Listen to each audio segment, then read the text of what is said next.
Yo, c'est Noémie, bienvenue dans un nouveau Weekly Reading Vlog.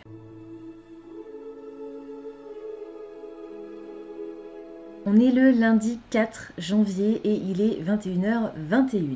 Je vous ai pas repris pendant les 2 dernières semaines, je suis désolée, j'ai filmé un petit peu lundi avant Noël, mais en fait j'ai rien filmé d'autre les 2 semaines pendant lesquelles j'étais chez ma soeur, donc j'ai laissé tomber. Je me suis dit je vais pas vous mettre un tout petit bout de vlog, ça servira à rien. D'autant que j'avais pas énormément lu, en fait j'ai quasiment rien lu pendant les 2 dernières semaines. J'ai commencé à lire le 1er janvier, en fait tout simplement, étant donné que j'étais arrivée au bout de ma pile à lire pour le mois de décembre.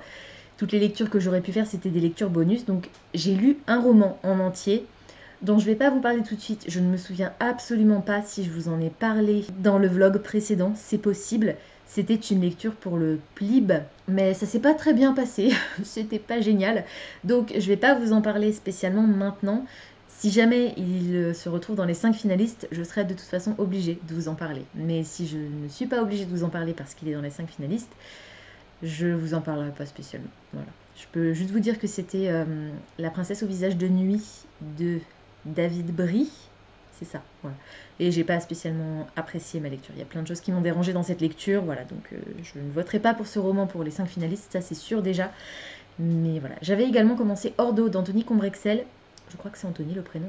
Mais grosse panne de lecture, enfin pas vraiment panne de lecture, mais voilà, je l'ai commencé. Le pitch a l'air vachement intéressant et j'ai lu les 2-3 premiers chapitres, je crois, le prologue et les 2-3 premiers chapitres. On est sur de la magie avec pas un coven, un groupe, une organisation secrète, société secrète de magiciens qui vit à Manhattan depuis des siècles et des siècles et des siècles, qui vit dans le secret, et voilà, ça a l'air vachement sympa. Ça m'a un peu fait penser au Dernier Magicien, dans l'ambiance de départ, voilà. De Lisa Maxwell. J'ai adoré le premier tome, je l'ai lu en 2020. Donc j'ai hâte de découvrir un petit peu la suite de cette histoire, mais je l'ai mis de côté pour l'instant parce qu'une nouvelle année a commencé. J'ai recommencé le premier tome de la série Un palais d'épines et de roses de Sarah J. Maas. Ici c'est une édition France Loisirs, mais ils sont édités à la base chez La Martinière Jeunesse. Je suis à peu près à la moitié, ouais, quasiment pile poil à la moitié. Chapitre 23. Alors, je vous rappelle que dans cette histoire, je l'ai déjà lu et j'en ai déjà fait une critique sur la chaîne, je sais plus si c'était en 2020, il me semble que c'était en 2020, donc n'hésitez pas à retourner voir la vidéo dans laquelle j'en parle, parce que du coup là, je fais une relecture en fait, parce que je veux lire le tome 2, et comme je l'ai lu déjà en début d'année, voire fin d'année dernière, je me souviens plus du tout quand est-ce que je l'ai lu, je veux juste être sûre de bien avoir tous les éléments en tête, sachant que ça avait été un énorme coup de cœur la première fois que j'avais lu. Donc on est sur une réécriture de La Belle et la Bête, au moins en tout cas dans ce premier tome. On va faire la rencontre de Feyre, qui est une jeune femme qui vit dans la pauvreté la plus totale avec son père et ses 2 sœurs aînées. On a Feyre qui vit avec sa famille, donc dans une chaumière. Ils sont très pauvres. Ils étaient plutôt aisés à une époque, mais leur père a fait faillite en gros, et du coup ils se retrouvent complètement démunis, et elle est la seule un petit peu dégourdie de la famille puisque son père a été battu par ses créanciers. Il a une jambe en vrac tout simplement, ils lui ont cassé le genou, donc il est plus capable de se servir correctement de sa jambe. Donc c'est elle qui, du haut de ses 19 ans, pourvoit aux besoins de la famille en nourriture et en argent. Elle revend la peau des animaux qu'elle tue, donc elle utilise leur viande pour nourrir sa famille, et les peaux pour les vendre et récolter de l'argent pour acheter ce dont la famille a besoin. En vêtements, en accessoires, elle se rachète de la corde et des flèches pour son arc, etc. Et on est dans un univers où il y a très très très longtemps, les Fae, donc des immortels, côtoyaient les humains. Voilà. Un beau jour, il y a eu une guerre et les Fae se sont isolés dans le royaume de Prythian, qui est divisé en 7 grands royaumes qui sont dirigés par 7 grands seigneurs.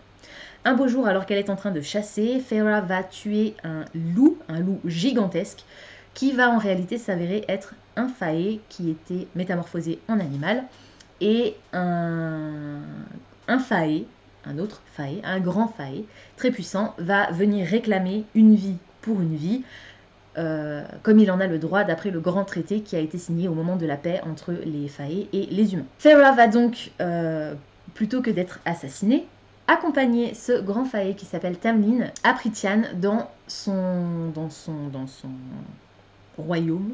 Et donc on va avoir une histoire entre ces 2 personnages. Je vous l'ai dit, c'est une réécriture de La Belle et la Bête, donc vous vous doutez un petit peu qu'il va y avoir de la romance là-dedans et probablement une romance entre ces deux personnages. Voilà, c'est un univers que j'aime énormément, c'est une histoire qui me plaît beaucoup, beaucoup, beaucoup. J'en suis à la moitié et je me souvenais quasiment de tout pour l'instant, donc je suis contente. Je me souvenais aussi que ça prenait énormément son temps parce que je me suis souvenu que ce roman fait plus de 500 pages. Hein. Et j'en suis à 250 pages.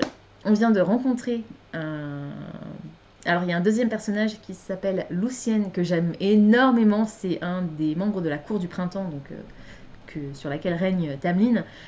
Voilà, j'aime beaucoup ce personnage, je le trouve très, très drôle, très piquant. Et on a un troisième personnage masculin qui s'appelle... Pour l'instant, on ne sait pas comment. Enfin, moi, je le sais parce que j'ai déjà lu le roman. Mais on a un troisième personnage qui débarque là, qui vient juste d'arriver dans le roman et qui va être très, très, très important pour la suite de l'histoire. Voilà, donc j'ai hâte de me replonger dans ma lecture et je pense que je vais essayer d'avancer au maximum ce soir, même si je vous avoue que là, avec toute mon histoire de trajet, de fatigue psychologique et physique, ça va être difficile de rester éveillée très tard. Mais bon. Je vais quand même essayer de continuer ma lecture. Je ne l'avais pas emmené chez ma sœur, mais j'ai la version numérique. Donc j'avais pu le retélécharger sur ma liseuse et commencer la lecture en version numérique. Ça m'a beaucoup aidé du coup parce que ça me permet quand même de démarrer ma pile à lire de janvier, le 1er janvier, alors qu'au départ j'avais prévu de ne la commencer que le 3 janvier en rentrant à la maison. Et comme finalement je ne suis pas rentrée à la maison le 3 janvier, ça m'aurait fait commencer le 4. Donc je suis contente d'avoir pu commencer cette lecture en numérique et puis en 3 jours j'ai quand même réussi à lire 270 pages, donc je suis contente. En mon absence, j'ai reçu 2 colis des éditions RBA, la collection Romans éternels, vous savez, je vous les montre, ils sont très très très très beaux. Et je m'attendais pas à en recevoir 2 d'un seul coup en fait, genre il y en a un qui est arrivé et le lendemain ou le surlendemain, le suivant arrivait. Donc bon, bah tant mieux. J'ai 8 livres à vous présenter du coup. Madame Bovary de Gustave Flaubert. Je ne crois pas avoir déjà lu ce roman. En général, c'est une lecture qu'on fait à l'école, mais je ne crois pas l'avoir déjà lu. Donc, comme d'habitude, la couverture avec du foil. Je suis désolée pour la luminosité. La première page qui est illustrée et la première page de texte qui est illustrée. L'abbaye de Northanger de Jane Austen, qui est un de mes romans favoris de l'autrice et un de mes films favoris aussi. La première page illustrée et la première page de texte illustré. Ensuite, on a un roman qui ne me dit rien du tout. Je crois que je n'ai jamais entendu parler de ce titre. C'est Chez les Heureux du Monde de Edith Wharton plutôt. J'ai un autre livre d'elle dans cette collection. Est-ce que ce serait Le Temps de l'Innocence? Je ne sais plus, j'ai un doute maintenant. Donc, c'est la même couverture. Alors, les gravures sont reprises. Hein. C'est pas que des gravures inédites. Voilà, celle-là, on l'a déjà vue sur Orgueil et Préjugés. D'ailleurs, l'illustration de la première page de texte est la même. Et on a l'illustration de la première page. Persuasion de Jane Austen, que j'aime aussi énormément. Enfin, de toute façon, Jane Austen est mon autrice préférée. Donc, forcément, je ne peux que aimer les romans de cette autrice. Le Docteur March, Marie ses filles de Louisa May Alcott, que je n'ai jamais lu. Je n'ai pas non plus lu Les 4 filles du Docteur March, mais je l'ai dans ma pile à lire dans cette édition. La lettre écarlate de Nathaniel Hawthorne, que j'en ai beaucoup entendu parler, mais je n'ai jamais lu non plus. Le professeur de Charlotte Brontë, dont j'ai lu Jane Eyre, et c'est tout. Anna Karénine de Léon Tolstoï, donc la première partie. Voilà, tout ça. Et avec le deuxième colis, j'ai reçu des écouteurs. Alors, ils sont rose gold, ils sont très jolis, mais je suis pas convaincue de la solidité du truc. C'est tout pour aujourd'hui. Je vais vaquer à mes petites occupations et aller lire, je pense. Et puis je vous retrouverai demain, du coup, pour vous dire où j'en suis dans Un palais d'épines et de roses.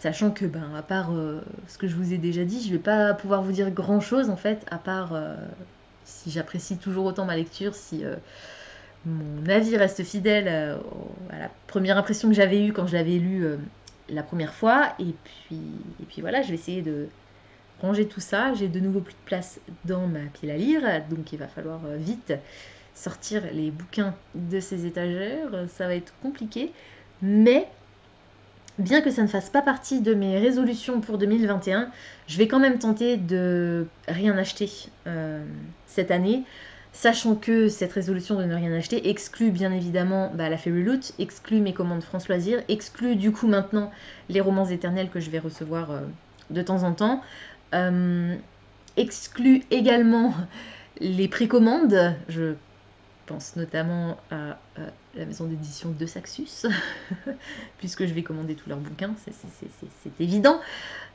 Voilà. Donc ils ont dévoilé Seasons of the Storm. Je vous en ai parlé, je vous ai montré un petit peu les visuels. Et donc ils ont commencé le teasing sur un nouveau roman et je pense avoir aussi trouvé ce que c'était et on me fait envie aussi. Voilà, donc je vous retrouve demain pour la suite de ce vlog en espérant être un petit peu plus concise. On est mardi, il est 15h48 et j'ai lu hier, je vais commencer par ça. Je suis toujours sur la relecture d'un Vallée d'épines et de roses. J'ai avancé, j'ai lu une 50aine de pages, voire une 60aine de pages. Je suis chapitre 29, page 329. Donc on a... je peux pas vous le dire parce que c'est vous raconter l'histoire. Moi je l'ai déjà lu donc j'ai pas l'impression que ce soit spoilé parce que je connais déjà l'histoire, mais pour ceux qui ne l'ont pas encore lu, c'est plus compliqué. Voilà, donc bon, la relation entre Tamlin et Feyre qui se développe et tout ça. Et là on a une mauvaise nouvelle qui est arrivée et qui va faire changer un petit peu la dynamique des choses. On retrouve un personnage secondaire que j'aime pas du tout au début de l'histoire et que je continue à ne pas tellement apprécier. Mais c'est comme ça. On a ce fameux personnage masculin qui revient sur le devant de la scène et à ma première lecture, je l'avais détesté, je l'avais haï ce personnage, je ne le supportais pas. Si c'était une relecture comme une autre, je vous dirais que c'est toujours le cas. Malheureusement, j'ai été spoilée. Je sais plus comment, mais je me suis fait spoiler la suite de la série, enfin la suite de la série. Un élément de la suite de la série qui fait que tout est remis en perspective et que ce personnage n'est peut-être finalement pas si haïssable que ça. Mais alors dans le tome 1, il est vraiment dégueulasse. Donc c'est compliqué. Voilà, j'essaie d'avoir un autre regard, mais ses actes et ses paroles dans ce premier tome sont vraiment durs. Voilà, donc bon. J'adore toujours autant, je vous ferai remarquer, alors j'étais sur la liseuse au début, donc c'était peut-être un peu compliqué, mais je n'ai pas annoté un seul passage de cette histoire. Pour la simple et bonne raison que, comme pour le tome 2 des Sœurs Carmine, je pourrais pas me contenter de mettre un post-it par-ci par-là en fait. Je serais obligée d'annoter toutes les phrases quasiment, tellement je kiffe ma lecture. Donc c'est même pas la peine que j'essaye d'annoter cette série. C'est pas la peine. Voilà, donc je me régale toujours autant, je suis vraiment contente. Et hier, je me suis couchée vers 3h du match, je crois. 2h ou 3h du match, je sais plus, parce que j'arrivais pas à m'arrêter. Mais bon, au bout d'un moment, je me suis quand même dit, on va se calmer un peu. Hein. Je vous laisse pour aujourd'hui, et puis je vous retrouverai demain, du coup, pour la suite de ce vlog. On est mercredi, il est 19h36. Hier soir, j'ai terminé ma relecture d'un Palais d'épines et de roses, donc le premier tome de la série de Sarah J. Maas. Je vais le passer, enfin je l'ai déjà passé dans Copile, je vais vous donner un petit peu les notes que je lui ai mises. Je ne vais pas rentrer dans les détails de ce que j'en ai pensé, sinon ce sera redondant avec mon update lecture. Pour les personnages, j'ai mis 10. Pour l'atmosphère, j'ai mis 10. Pour le style d'écriture de l'autrice, j'ai mis 10. Ensuite, au niveau de l'histoire de base, bon c'est une réécriture de La Belle et la Bête, donc forcément...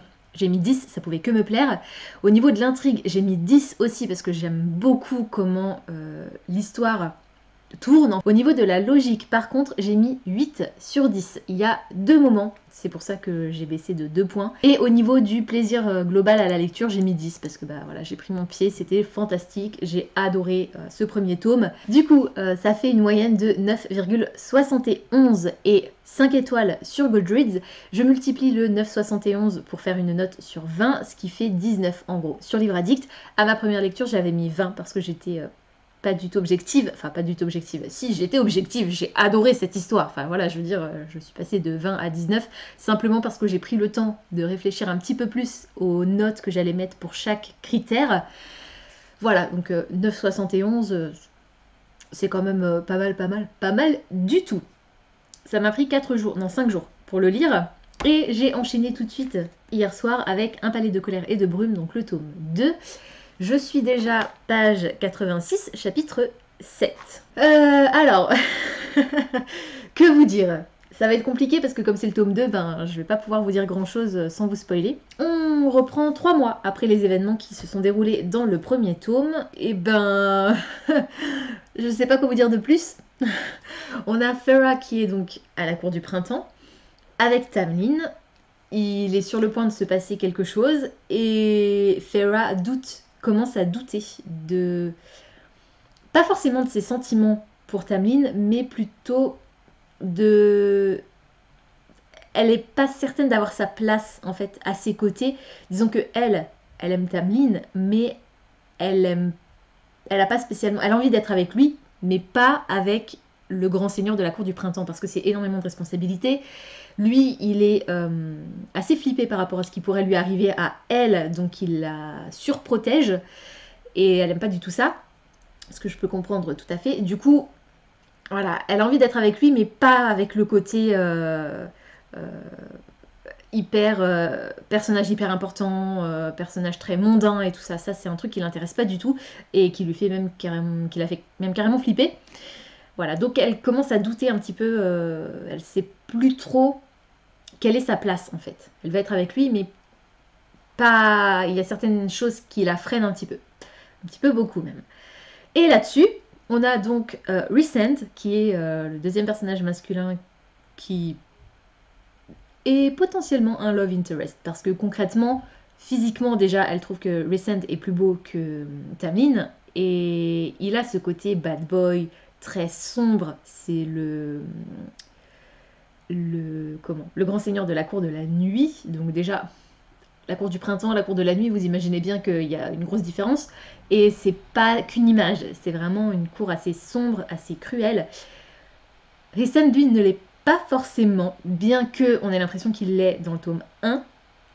Et là, on va découvrir un petit peu, du coup, la relation qui va se mettre en place entre ces deux personnages, puisque, pour vous expliquer ce qui se passe dans le tome 2, je vais être obligée de vous parler un tout petit peu de ce qui se passe à la fin du tome 1. On a à un moment Feyre qui est confrontée à un dilemme et elle est obligée de faire un pacte avec Rhysand. En gros, pour lui sauver la vie, elle est sur le point de mourir et il va lui sauver la vie à une condition. Et cette condition, c'est qu'elle accepte de passer une semaine par mois dans la cour de la nuit à ses côtés. Donc elle n'a pas le choix, sinon elle va crever. Donc voilà, forcément, elle accepte ce marché. C'était ça le terme que je cherchais.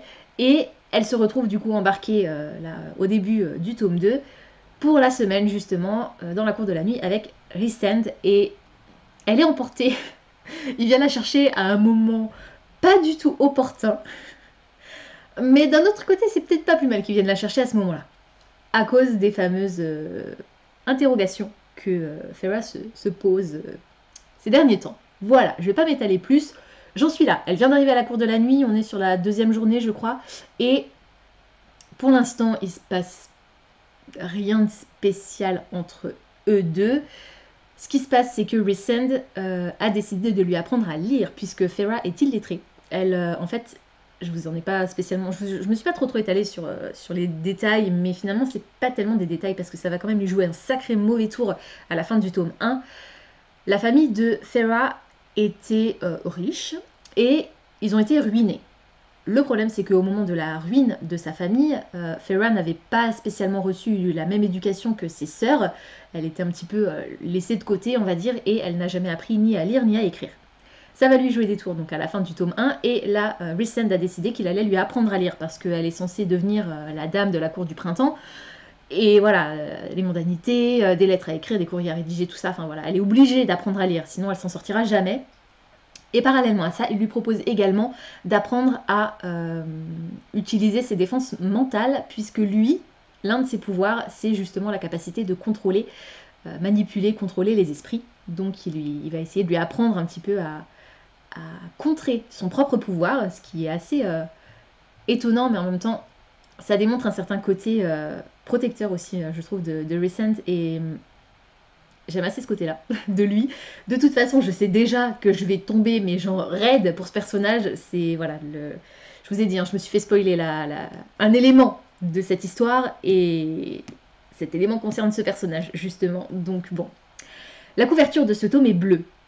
Il semblerait que ce soit le tome préféré dans la première trilogie d'un bon nombre de personnes. Donc, il est fort probable que ce tome devienne aussi mon préféré. Mais bon, on verra ça plus tard quand je l'aurai terminé. Pour l'instant, je vous dis, j'ai atteint un peu plus de 10% parce que il fait 700, je sais plus combien de pages, 700, presque 720 pages. Je vous retrouverai demain pour vous dire un petit peu où j'en suis dans ma lecture. Et puis, je crois que c'est tout.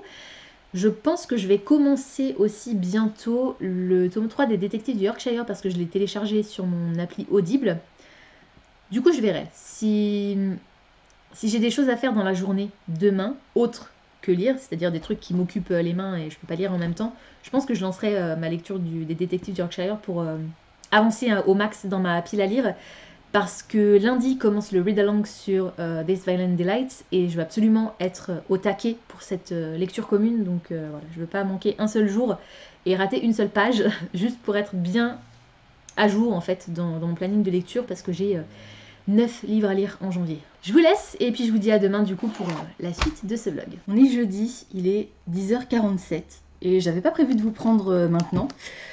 Mais ceci est arrivé dans la boîte aux lettres et je sais pas quand parce que j'ai pas regardé le courrier depuis que je suis rentrée lundi. Je suis rentrée lundi. Donc lundi, j'ai retiré ce qu'il y avait dans la boîte. Et entre mardi et hier et ce matin, je sais pas quand c'est arrivé. Mais c'est arrivé et c'est mon cadeau de Noël de la part de Diane. Et j'ai absolument aucune idée de ce qu'il y a dedans. Je sais que ça vient d'elle parce que c'est écrit sur l'étiquette, mais je n'en sais pas plus. Et je me suis dit que ce serait cool qu'on déballe ça ensemble en fait. Voilà, donc petit cadeau de Noël un petit peu plus tard que prévu, mais bon, on était ni l'une ni l'autre chez nous, donc ça servait à rien qu'on apporte les cadeaux. Ouh, c'est emballé, ouh là là.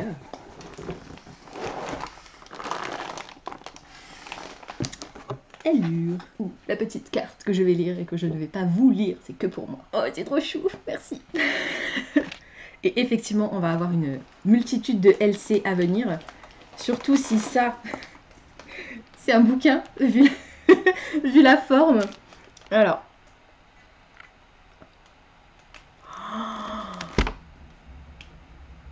Si c'est celui auquel je pense, alors. Du pipi nougat. J'adore le nougat en plus. Trop bon. Voilà. Et cette boîte d'une drôle de forme. Que je ne sais pas ce que c'est. Alors, je vais mettre ça par terre. Hop. Je réutiliserai le carton pour mettre mes livres lus à l'intérieur. Alors, on va commencer par ça, parce que j'ai absolument aucune idée de ce que c'est. Ouh, ça pourrait être... C'est irrégulier. Oh, c'est encore emballé. Je déchire le papier, désolée.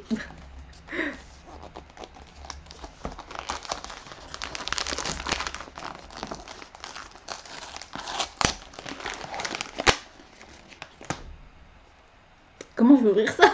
Attendez, il me faut un couteau. Je vais essayer de pas me blesser, hein. C'est pas le moment de se retrouver handicapé.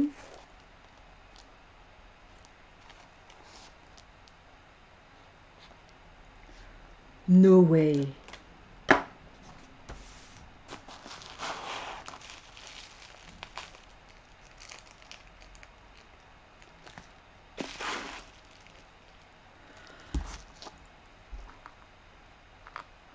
Cette nana, elle note tout ce que vous lui dites. Diane a une liste, genre idées cadeaux pour telle personne, idées cadeaux pour telle personne, enfin plusieurs listes du coup. Et à chaque fois qu'elle entend un truc, elle le note. Oh, mais oh my god! Ah, je suis sous le choc et je suis tellement trop contente! Oh purée!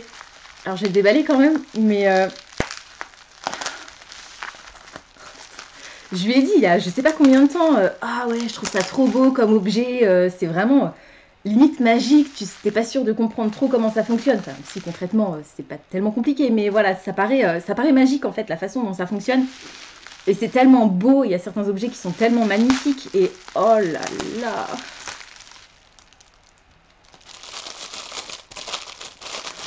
Je suis bluffée.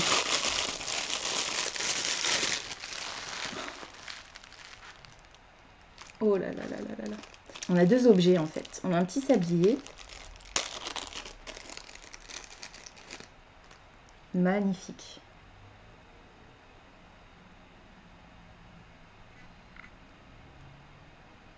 J'adore. Je vais l'accrocher, je sais pas où, j'ai peur que si je le mets à mes clés, ce soit trop fragile et qu'il se casse facilement. Donc je vais le mettre de côté. Hop. Mais j'adore les sabliers aussi. Et alors... Ouh là là là là là là. Regardez-moi cette beauté. Il est tout en métal. Oh là là.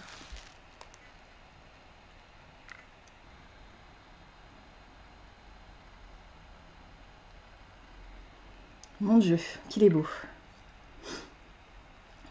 Alors je vous ai pas dit ce que c'était parce que là vous vous dites mais qu'est-ce que c'est, quoi? C'est un kaléidoscope.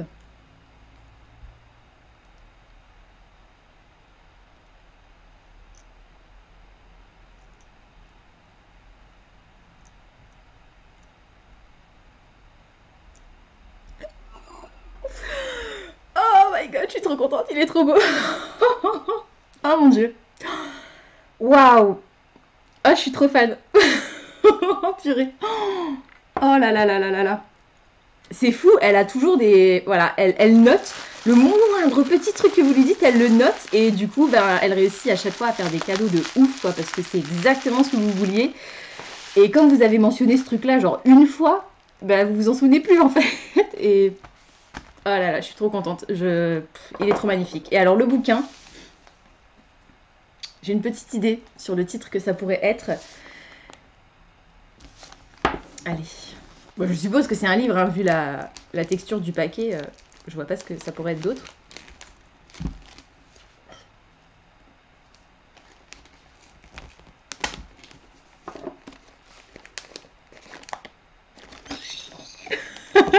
Je sais, je suis trop contente, oui.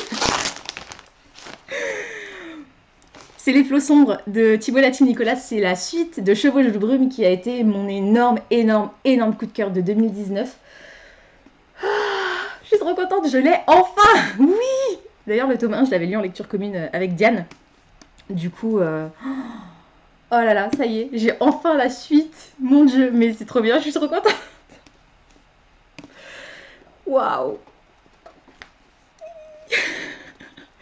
Alors, dans tome 1, on va rencontrer plusieurs personnages. Et en fait, on a une brume, un genre de brume qui empoisonne le monde et qui est peuplé de créatures absolument atroces. Et on a des chevaliers qui sont là pour combattre cette brume, en gros. Et alors, le style de l'auteur est absolument incroyable. Il m'a donné des frissons. J'ai adoré cette lecture et je l'ai bouffé en tellement peu de temps.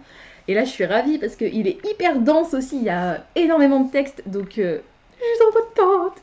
Et je crois qu'il y a un autre roman de l'auteur qui va apparaître en 2021. Par contre, je ne sais pas si c'est une suite ou si c'est un autre titre dans le même univers ou carrément différent. En tout cas, je suis trop contente. Oh là là, merci Diane. Je suis trop ravie. Best cadeau ever. Voilà, j'adore. Donc, je vais lui envoyer un petit message. Et puis, vous, je vous retrouverai un petit peu plus tard dans la journée pour vous dire où j'en suis dans un palais de colère et de brume parce que j'ai avancé hier pas mal. Et voilà. Mais je vous reprendrai tout à l'heure pour ça. Voilà. À tout à l'heure. On est vendredi, il est 7h53 et finalement je vous ai pas repris hier, je suis désolée. En fait, c'est simple, à 19h je crois, j'ai été frigorifiée et fatiguée. Du coup je me suis dit bon bah je vais aller me mettre au lit et lire. J'ai mangé un petit truc vite fait et je suis allée m'installer dans mon lit et en fin de compte je me suis couchée à 5h30. Je me suis réveillée il y a une demi-heure. Donc j'ai dormi 2 heures cette nuit. J'ai fini à Comaf. Ça fait longtemps que j'avais pas fait une nuit blanche. Bon, allez, presque nuit blanche parce que j'ai quand même dormi 2 heures. Bon, allez, 1h30 parce que je me suis couchée. J'ai éteint mon téléphone à... Enfin, j'ai éteint mon téléphone. J'ai regardé l'heure, il était 5h35. Et ensuite le temps de m'endormir exactement. Enfin, pour de vrai, on va dire. Voilà, j'ai dormi 1h30. Je dors pas très bien en ce moment. Enfin, pas très bien. C'est pas que je dors pas très bien, disons que quand je dors, ça va, mais je dors pas beaucoup. J'arrive pas à me coucher à des heures raisonnables. C'est jour de la reprise, j'ai dormi qu'1 heure et demie. Ça va être difficile. Voilà, voilà. Bon, Akomaf. Je ne l'ai pas encore passé dans Copile. Là, ce que je suis en train de faire... Oh, alors, du coup, désolée pour mon engouement, pas forcément visible, mais forcément, j'ai la tête dans le fessier. Je suis en train de finaliser la mise en ligne de ma vidéo bilan 2020, objectif 2021, puisque je l'ai montée hier et uploadée hier. Donc, je la mets en public et voilà, c'est fait. Donc, vous l'aurez aujourd'hui. Ce qui fait que vous l'aurez vu techniquement avant ce vlog. Du coup, ce que je vais faire, c'est que je vais passer Akomaf dans Copile avec vous. Alors, le titre. Un palais d'épines et de roses, tome 2. Un palais de colère et de brume. Et je crois qu'il y a pas de sa brume. Le mois, janvier. L'auteur, copier-coller, Sarah J. Maas, donc voilà. Format physique, page lue. Alors, je vais vérifier. Comme c'était un physique, je peux vérifier le nombre de pages directement sur le bouquin. Ça, c'est les remerciements. Je compte pas les remerciements dans le nombre de pages lues, même si je les lis. 715. 715. Longueur du livre, 700 à 750. Ça va me permettre aussi de savoir en moyenne combien de pages possèdent les livres que je lis. Genre principal, fantasy. Genre secondaire, notable, romance. Âge, catégorie. Alors, autant pour le premier volume, Young Adult, ça passait. Autant pour ce volume-là, pour moi, c'est clairement de l'adulte. Il y a des scènes de sexe explicite qui, pour moi, ne peuvent pas se trouver en Young Adult. En New Adult, éventuellement. Allez, on va mettre en New Adult. Même si, bon, c'est la même série, donc techniquement, ça reste... voilà, c'est toujours du... Vous savez quoi? On va laisser en Young Adult. Parce que je crois que sur Goodreads, je pense qu'ils sont classés en Young Adult. Je vais vérifier. Alors, voyons voir. Palais de colère et de brume. Les amis, ça va être dur aujourd'hui. Hein. Voilà. Alors, Young Adult et juste après New Adult. Mais bon. Les 4 genres principaux, c'est fantasy, romance, young adult, new adult. Donc, fantasy, romance, c'est bon, c'est effectivement des genres. Par contre, young adult et new adult, c'est un public. Et on va privilégier le premier. Date de publication. Alors, j'enlève mon... J'ai un super marque-page en plus avec Farah et Recent qui match avec la couverture. Alors, est-ce que j'ai une date de première publication? Normalement, oui. Édition originale en 2016. Parfait. 2016. Ensuite, c'était un livre que je possédais déjà. C'était une première lecture. C'était une série. Ce n'est pas le dernier de la série. Et on est parti avec les critères de notation. Alors, les personnages. 10. Je rentre pas dans les détails. Je rentrerai dans les détails dans ma critique dans mon reading journal et au moment de mon update lecture à la fin du mois. 10 pour les personnages. Pour l'atmosphère, 10. Pour le style de l'autrice, je vais être obligée de baisser un petit peu la note. 9. Il y a un élément qui m'a gênée dans le style de l'autrice dans ce volume que je n'avais pas remarqué dans le volume 1. Peut-être que c'était présent aussi. Mais là, je l'ai pas remarqué. Je l'ai pas remarqué dans le tome 1, alors que là, je l'ai remarqué. Si jamais c'était présent, il est possible que ce soit pas le cas, parce que ça concerne un personnage, ça concerne Recent en fait, et on le voit plus dans ce deuxième tome. Donc peut-être que c'est normal que j'ai pas fait attention à ça dans le tome 1. Au niveau de l'histoire de base, 10. L'histoire de base est bonne, et la façon dont tourne l'histoire, donc l'intrigue est excellente. Au niveau de la logique, je crois pas qu'il y ait quelque chose qui m'est dérangé au niveau de la logique. Pour moi, tout était clair. Les causes ont des conséquences. Au niveau des personnages, ça va. Au niveau des réactions des personnages, ça va. C'est les réactions des personnages qui m'avaient pas paru, de certains personnages qui m'avaient pas paru logiques dans le tome 1, mais là, tout va bien. Donc 10, rien à redire. Et au niveau du plaisir, les gars, j'ai fait une nuit blanche pour le finir. Donc clairement, on est sur du 10. Alors, 9,86, 5 étoiles sur Goodreads. Je vais commencer à lire le tome 3 des Détectives du Yorkshire en version audio, puisque comme je vais au boulot, j'ai une demi-heure aller, une demi-heure retour, plus ma pause entre midi et 2. Comme je l'écoute en x2, ça me fait 4 heures d'écoute déjà sur 14h11. Donc ce sera plutôt pas mal, sachant que le vendredi matin, je suis en travail interne aussi. Je bosse pas avec du public, donc éventuellement, je pourrais tout à fait avoir mon casque pour écouter en même temps que je bosse. Mais je vais quand même emmener avec moi le 3e et dernier tome de la série Kayla Marshall d'Estelle Wagner qui s'appelle La Source. C'est le dernier tome de la série. J'ai un marque-page à l'effigie et il est dédicacé. J'ai relu le tome 1 il n'y a pas longtemps, j'avais enchaîné avec le tome 2 et je vais enfin terminer cette série grâce au tome 3. J'ai hâte. C'est un roman qui fait... J'adore parce qu'à la fin j'ai l'impression qu'on a comme des genres d'interviews, donc ça a l'air assez fun. J'ai pas le nombre de pages, qui fait 335 à peu près pages. Un palais d'épines, de colère et de brume en faisait plus de 700. Donc c'est de la gnognotte à côté. On verra si je réussis à le lire aussi vite. C'est écrit plus petit. Donc je vous laisse pour l'instant. Je sais pas si je vous reprendrai ce soir. Peut-être. Ça dépendra de mon état de fatigue. Ça va dépendre s'il y a des trucs dans la boîte aux lettres. Mais ça m'étonnerait. Normalement, j'attends rien dans les jours à venir. Allez, à la prochaine. Il est 20h38 et je suis rentrée à la maison il y a une demi-heure à peu près. Je suis épuisée, j'en peux plus, les amis, j'en peux plus. Alors, je n'ai pas commencé le tome 3 de Kayla Marshall. Par contre, je suis en train de terminer le tome 3, donc Rendez-vous avec le mystère. Il me reste 1h30 de lecture au total, c'est-à-dire 3 heures si on écoute à la vitesse normale, mais étant donné que je l'écoute en vitesse x2, il me reste 1h30 de lecture. Je trouve que c'est beaucoup parce que, il se passe plein de trucs dans ces romans, J'adore cette série. On est sur un cozy mystery, c'est-à-dire que on est sur un roman policier, mais avec des enquêteurs amateurs. On a Delilah, oui c'est ça, Delilah Metcalf qui, alors ça se passe dans le Yorkshire, bien sûr, hein, évidemment, en Angleterre, donc dans un petit bled paumé, perdu, où tout le monde se connaît et où tout le monde sait ce que tout le monde fait. Et puis on a donc Delilah qui a une double entreprise. Elle a une entreprise elle a une agence de rencontres et elle crée également des sites web, ce genre de choses. Et on a le mouton noir du village qui est parti il y a plusieurs années pour devenir flic à Londres, qui revient subitement, qui s'appelle... alors, depuis le début que je vous parle de cette série, j'arrête pas de dire Samson, parce que ça me fait marrer Samson et Delilah. Ça s'invente pas. Là, comme je l'écoute, je sais que, en fait, Samson, c'est parce que je le dis à la française.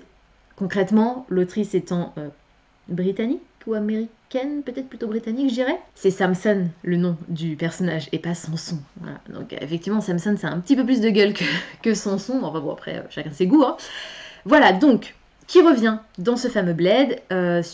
Et voilà, c'est un peu tendu parce qu'il est parti dans des circonstances assez délicates. Et puis, il y a eu un drame qui s'est produit après. Son meilleur ami, qui était le frère de Delilah, est décédé. Il est toujours d'ailleurs le parrain du fils donc de son meilleur ami. Et il n'est jamais revenu, il n'était pas là pour l'enterrement. Enfin, voilà, ça s'est pas très très bien terminé entre eux. Et voilà, bref, peu importe. Donc dans le premier tome, on les suit sur une enquête alors que les clients de l'agence de rencontre de Delilah sont pris pour cible et assassinés les uns après les autres.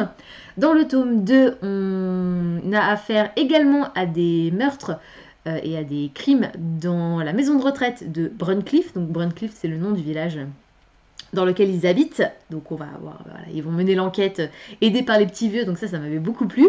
Et dans ce tome 3, on a une dame assez âgée qui meurt et qui laisse la moitié de sa fortune à son fils et l'autre moitié de sa fortune. Du peu qu'elle avait, elle n'était pas riche, hein, je dis fortune, mais elle n'était pas riche. Hein. Disons que dans son testament, elle lègue ses biens en moitié à son fils et le reste, donc l'autre moitié, à sa fille. Vous allez me dire, et alors? Eh ben, le problème, c'est que sa fille est décédée depuis 24 ans et qu'on n'arrive pas à remettre la main sur l'acte de décès qui permettrait à son frère, du coup, d'hériter la part d'héritage de sa sœur. Et de clôturer surtout cet héritage, parce qu'au bout d'un moment, c'est bon, quoi. Enfin, je veux dire, il est tout seul, le mec, il n'a pas eu d'enfant ni rien, donc il reste plus que lui. C'est le dernier membre vivant de cette famille. Qu'on lui foute la paix. Voilà. À la limite, l'héritage, il s'en fout. C'est juste qu'il veut que la procédure soit terminée, qu'il ait plus besoin d'y penser et qu'il puisse passer à autre chose. Malheureusement, c'est pas le cas, parce que voilà, du coup, ils vont être engagés. Donc Samson débarque à Bruncliffe et il ouvre son agence de renseignement, de détective privé en gros, et du coup, dans le même immeuble, il devient le locataire de Delilah. Et ils vont enquêter ensemble, en fait, tout simplement. Et donc là, sur cette nouvelle affaire, ils sont toujours ensemble, pour enquêter, en tout cas, pour l'instant. Il ne s'est rien passé de plus entre eux, mais je sens que ça va venir. Et voilà, et on avance un petit peu dans l'histoire. Alors, il y a des rebondissements à la pelle. On a Delilah qui a un chien, qui est un braque de Weimar, je crois que c'est comme ça qu'on dit. Donc un gros chien pâteau, qui est trouillu, mais alors... c'est un truc de dingue. Il a un problème de peur de l'abandon depuis que Delilah s'est séparée de son ex-mari. Et puis, il est...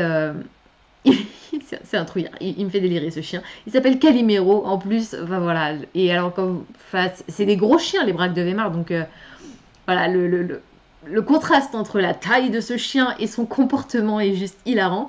Et son ex, Delilah, a décidé de récupérer le chien. Alors, c'est un peu la merde, parce qu'il est hors de question qu'elle se sépare de son chien, d'autant qu'au départ, son mari lui avait offert à la mort de son frère pour tenter de la consoler, quoi. Et, voilà. Et maintenant, il décide qu'il veut récupérer le chien. Donc, c'est un peu l'enfer, elle n'a pas de solution, donc elle panique, et tout ça. Donc, on a aussi cet aspect-là un petit peu de l'histoire, et puis on a aussi d'autres histoires secondaires, notamment avec le papa de Samson, qui est un ancien alcoolique et qui a des difficultés à tenir bon la barre, on va dire. Donc voilà, mais j'adore, c'est bourré d'humour, c'est so British, et voilà, c'est génial. Il me reste 1h30.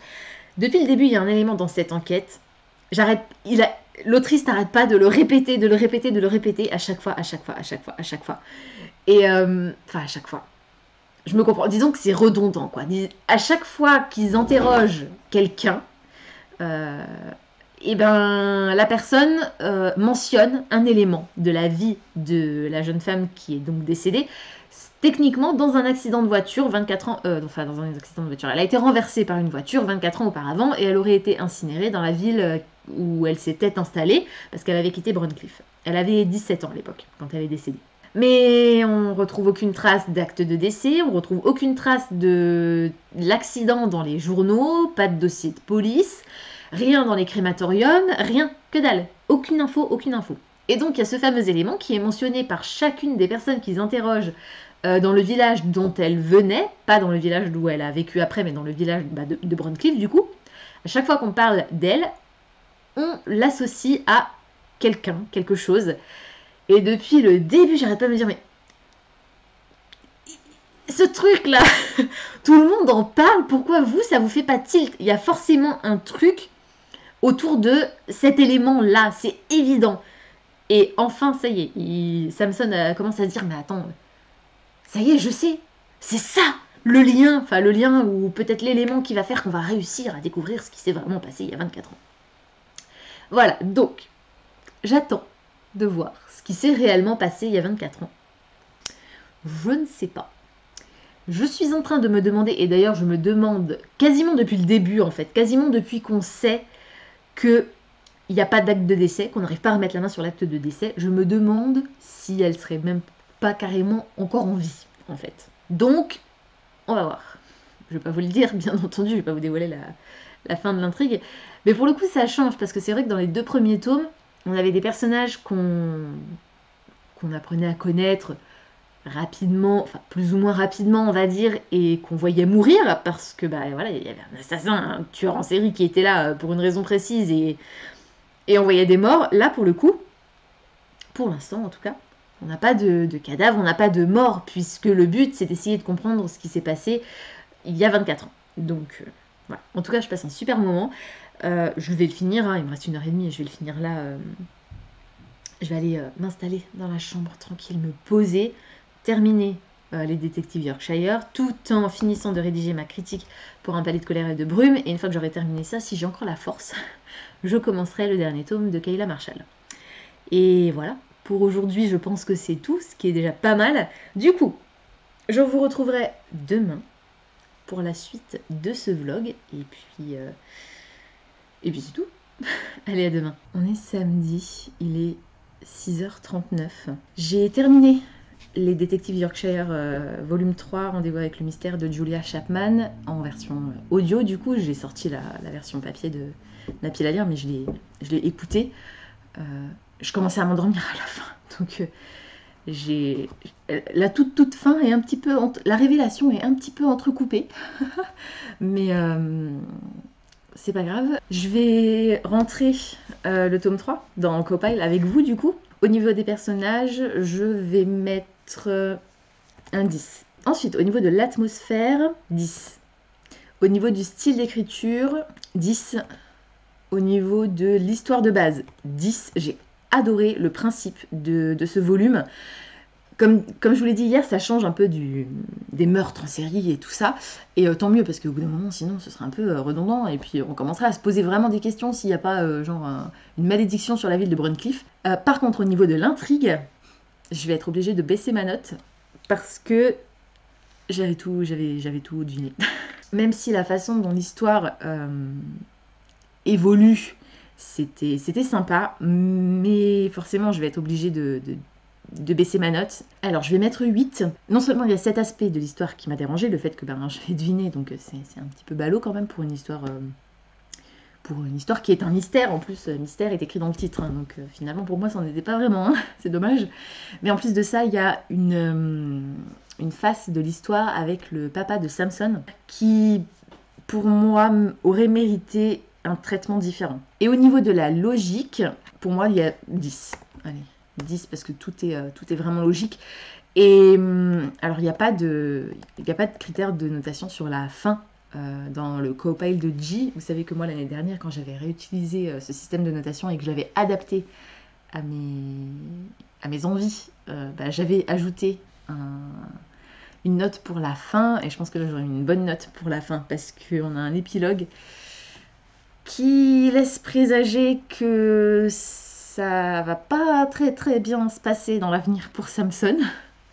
Donc ça craint, parce qu'en fait on a, je vous en ai pas reparlé, mais par rapport au tome précédent, on a Samson donc, qui est revenu à Bruncliffe parce qu'il a été obligé de fuir un petit peu Londres. Il a été embarqué dans une affaire hyper compliquée. Alors il n'était pas encore suspendu jusqu'à présent, mais là ça y est, il est suspendu officiellement. Et en fait, il est en train d'être piégé. Il y a des malfrats, ou je sais pas qui. Je sais pas si c'est des flics pourris ou si c'est des vilains, entre guillemets. Enfin, remarque, des flics pourris sont aussi des vilains, mais vous voyez ce que je veux dire. Qui essaie de le piéger, de lui faire porter le chapeau pour un truc absolument horrible. Donc voilà. Et l'épilogue, ça pue. Ça pue. Voilà. Donc, et au niveau du plaisir, alors je vais remettre mon 10 parce que ça s'est transformé en 0, ça va pas. Et au niveau du plaisir, on va mettre un... Allez, 9. 9 parce que comme dit, il y avait ce côté, mais purée, mais...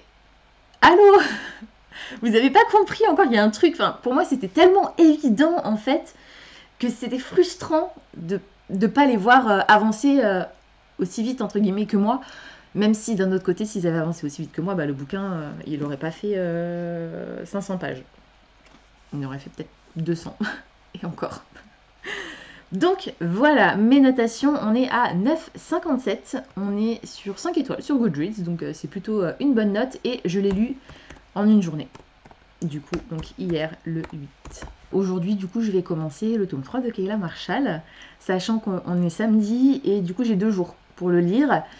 Bon après, voilà, je pourrais le continuer en parallèle de This Violent Delights, mais le read-along du roman de la Fairy Route de novembre commence lundi. Donc il faudra que je me cale ça à partir de lundi. C'est pour ça que Kayla Marshall, ce serait bien que je le lise en 2 jours, sachant qu'aujourd'hui je travaille, mais je finis à 16h, donc j'ai encore l'après-midi pour lire. Je vous retrouverai cet après-midi pour vous dire où j'en suis dans Kayla Marshall. Il est 19h37 et j'étais en train de m'endormir devant la télé. Je n'ai pas commencé d'autres livres aujourd'hui. Pour l'instant, je pense que là, je vais aller me mettre dans mon lit tranquillement. Si je m'endors, tant pis. Je sais que j'en ai besoin. Je vous rappelle que j'ai dormi qu'une heure il y a 2 nuits, hein, donc 1h30. Donc j'ai besoin de rattraper un petit peu de sommeil. Mais j'ai quand même sorti, vous l'ai montré hier ou avant-hier, je sais plus. La source, le dernier tome, le troisième et dernier tome de Kayla Marshall. Alors, c'est dense, hein. Il y a beaucoup de textes.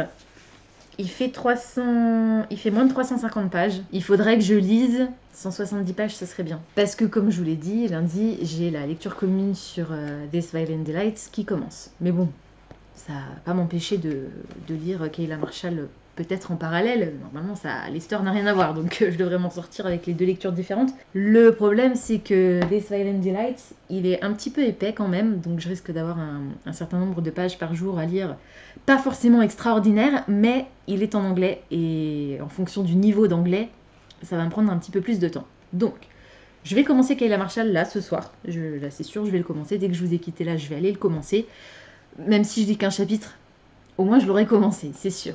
Voilà. Et puis du coup, je vous retrouverai demain pour vous dire un petit peu où j'en suis dans ma lecture, ce qui se passe, et puis, enfin, du peu que je pourrais vous dire, parce que c'est le dernier tome de la trilogie, alors je pourrais pas vous dire grand chose à mon avis sans vous spoiler. Et puis je vous retrouverai demain pour la suite et fin de ce vlog. On est dimanche, il est 19h30 et je vous reprends enfin pour clôturer ce vlog. J'ai avancé un petit peu dans Kayla aujourd'hui, je suis en plein milieu d'un chapitre, je suis page 112, donc j'ai lu un peu plus qu'hier, parce qu'hier je m'étais arrêtée page 37. Je vais avancer là encore ce soir, je vais essayer de... Comme dit, il faut absolument que je le dégomme, que j'avance au maximum déjà, parce que c'est trop bien et que je m'éclate. Et aussi parce que demain commence le read-along pour This Violent Delights. Donc je l'ai découpé, voilà, la bête. This Violent Delights qui est assez épais. Donc je l'ai découpé. J'ai mis les tabs, il y a non, il y a non, il y a non, il y en a. Il y en a 5. Il y a 5 jours, c'est un read-along qui s'étale du lundi au vendredi. Et il y a presque 100 pages par jour à lire. La première partie fait 94 pages. Donc ouais, forcément, il fait 450 pages. Donc forcément, ça fait presque 100 pages par jour. J'espère que je vais y arriver. Je croise les doigts. Je vais essayer de croire en moi. Et on a un feuillet, un petit livret bonus avec un chapitre, enfin c'est pas vraiment un chapitre, mais c'est un chapitre. Un chapitre qui est annoté par l'autrice. Et alors ça m'a fait mourir de rire parce que, bon, je l'ai ouvert juste histoire de voir, hein, je vais pas le lire tout de suite, je vais essayer. Je sais que c'est une scène de bal masqué, donc je vais atteindre ce passage dans le roman et je vais avoir les deux trucs en parallèle pour lire en même temps les notes de l'autrice. Et la première phrase de ce chapitre annoté, c'est « Excusez-moi, mademoiselle ». En français, donc dans le texte. Voilà, donc, et ça continue à parler en français. Donc, il y aura au moins quelques mots que je vais comprendre dans ce texte. Voilà, et puis les petites annotations sont à mourir de rire aussi de l'autrice, donc j'ai hâte de découvrir ça. Je pense que ça peut être une expérience de lecture assez intéressante. Je vous rappelle qu'on est sur une réécriture de Roméo et Juliette à Shanghai en 1920, mais je vous en redirai plus demain puisque je vais le commencer demain. Voilà. Quant à Kayla, je vais essayer, comme dit, d'avancer au max. Je vais essayer de le finir aujourd'hui, mais c'est pas sûr. Après, ça va quand même vachement vite, hein. Les chapitres sont très courts, il y a beaucoup d'actions. On arrive au bout, en fait. Voilà, c'est le dernier tome de la trilogie, donc forcément, on arrive au bout et les choses s'enchaînent assez vite. Voilà, je vous dirai demain où est-ce que j'en suis, en espérant que je vais réussir à le terminer ce soir. Et puis... vous dire ce que j'en ai pensé, le rentrer dans Copile éventuellement avec vous aussi. Je vais pas blablater plus longtemps, j'étais censée venir juste pour clôturer ce vlog. C'est donc ce que je vais faire, et puis voilà, merci de l'avoir regardé jusqu'au bout. Et puis je vous donne rendez-vous pour un nouveau vlog demain pour moi, et la semaine prochaine pour vous. Ciao!